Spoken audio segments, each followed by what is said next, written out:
It's the Daily 304's presentation of famous people, places, and events that shaped West Virginia. Welcome to the History Project.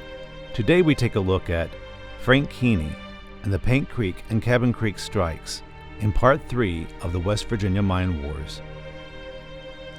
It is a common story that people love, the one in which a hero rises from the oppressed to vanquish the enemy.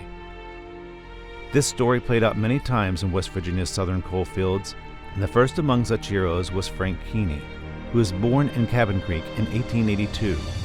Keeney became a coal miner in the local mines while still a boy. He grew up under the indentured servitude of the mine companies, and by the time he was 20, he had had enough.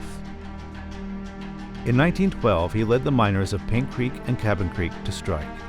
It was the first such revolt in the coalfields, and the coal companies retaliated viciously, throwing the miners and their families out of their homes, forcing them to live in tent camps.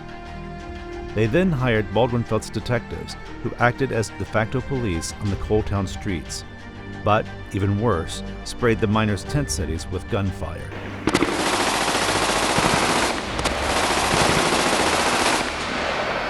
Killing scores of people.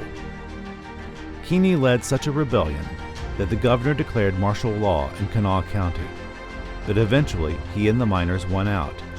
After calmer heads prevailed, if only briefly, Keeney was able to negotiate better conditions for the miners.